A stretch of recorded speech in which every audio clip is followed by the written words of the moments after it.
శ్రీరామాయ నమః. శ్రీమతే రామానుజాయ నమః.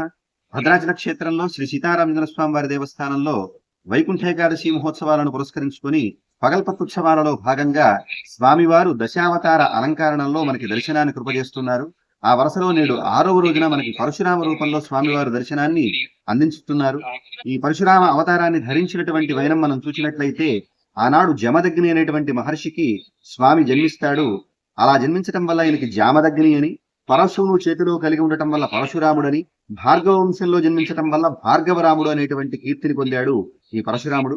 ఈ పరశురాముడు 21 మారులు దుష్ట క్షత్రియులు ఎవరైతే ఉంటారో వారందరినీ కూడా సంహరించడం జరుగుతుంది. దానికి కారణం ప్రభువైనటువంటి వాడు ప్రజలన్నీ సక్రమమైనటువంటి మార్గంలో, ధర్మ మార్గంలో అనుసరింపజేస్తూ తాను అనుసరింపజేసేటువంటి విధానం బాధ్యత కలిగినటువంటి వాడు. ఆ బాధ్యత తప్పి ప్రవర్తించినటువంటి దుష్టక్షత్రియులు ఎవరైతే ఉన్నారో వారందరినీ కూడా 21 మారు దండెత్తి సంహరించి ధర్మాన్ని స్థాపించాడు.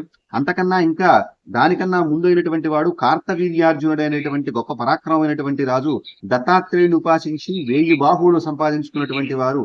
అతను కూడా అధర్మవర్తనుడై ఉన్నటువంటి సందర్భంలో అతని యొక్క 1000 బాహువులను కూడా నరికి అతన్ని కూడా సంహరిస్తాడు పరశురాముడు.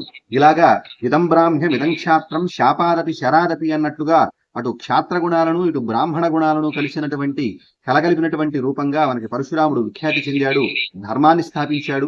శ్రీరామావతారంలో తనలో ఉన్నటువంటి వైష్ణవాంశని రామునికి అందిస్తాడు. అలాగే భీష్మాచార్యుడంతటి వాడికి కూడా గురువుగా వెలుగొందినటువంటి వాడు. పాంచరాత్రాగమంలో భార్గవ సంహిత అనేటువంటి గొప్ప సంహితని కూడా అందించినటువంటి వాడు మనకి పరశురాముడు. తండ్రి యొక్క అనుగ్రహంతో నేటికి కూడా చిరంజీవిగా ఉన్నటువంటి వాడుగా వెలుగొందేవాడు మనకి పరశురాముడు. అటువంటి పరశురామ రూపంలో ఈనాడు మనకి స్వామివారు దర్శనాన్ని అందిస్తున్నారు. ఇలా పరశురామ రూపంలో దర్శనాన్ని అందించేటువంటి స్వామిని ఎవరైతే దర్శిస్తారో వారికి శుక్రగ్రహ సంబంధమైనటువంటి బాధలన్నీ కూడా తొలగిపోతాయని, సకల శుభాలు కలుగుతాయని మనకి పురాణాలు తెలియజేస్తున్నాయి. అటువంటి